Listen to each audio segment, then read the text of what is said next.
Sofian Hadi, warga Marike Langkat yang peduli pada nasib orang dengan gangguan jiwa atau ODGJ terlantar. Setelah merintis belasan tahun, kini terapi Hidayah Wampu resmi berbadan hukum sebagai yayasan.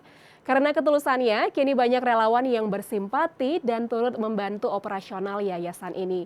Selengkapnya kami rangkum dalam liputan berikut. Berdasarkan data laporan kinerja Dinas Kesehatan Sumatera Utara tahun 2020, realisasi persentase ODGJ atau orang dengan gangguan jiwa yang telah mendapatkan pelayanan kesehatan dari kurun waktu 2016 hingga 2019 sudah mencapai 50% dari target.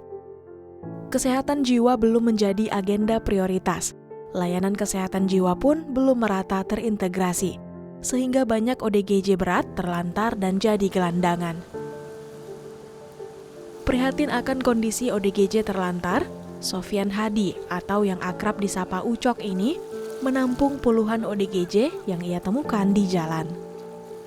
19 tahun ia merawat ODGJ secara sukarela.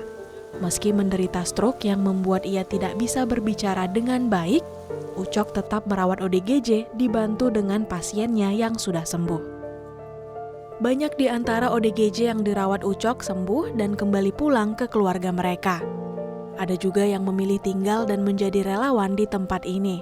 Meski telah menebar banyak manfaat bagi ODGJ, Ucok sering dituding warga sebagai oknum yang terlibat perdagangan orang atau human trafficking.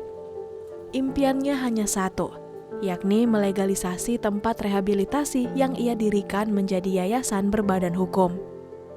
Pergerakan Ucok semakin terbatas karena sakit yang dideritanya. Ditambah lagi, Susi, istri tercinta yang selama ini membantunya, meninggal dunia. Kalau menurut saya, almarhum kakak itu sosok yang inspiratif.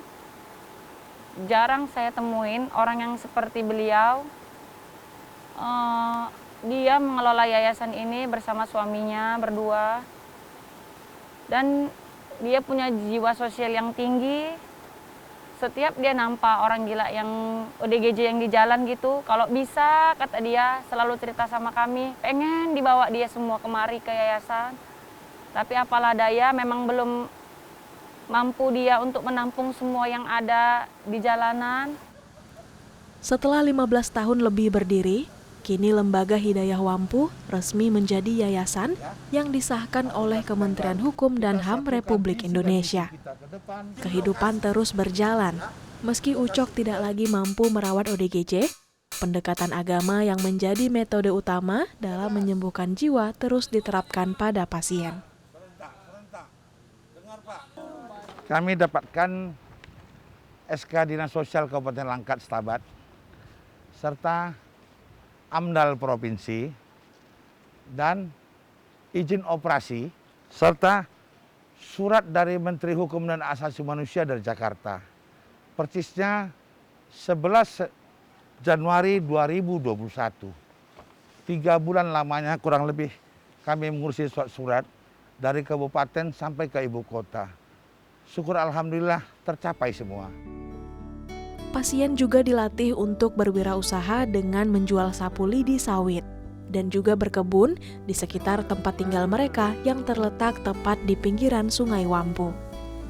Rata-rata pasien yang ada di sini mengalami gangguan jiwa karena kasus narkoba dan juga depresi. Banyak donatur yang terketuk hatinya untuk membantu ODGJ di Hidayah Wampu, seperti pengusaha yang rutin memberikan sumbangan tunai maupun sembako. Penyalahgunaan narkoba kan Bu, memakai narkoba rupanya efeknya sangat berbahaya. Tugas saya selama saya di Pamah Durian ini Sewampu, membantulah kinerja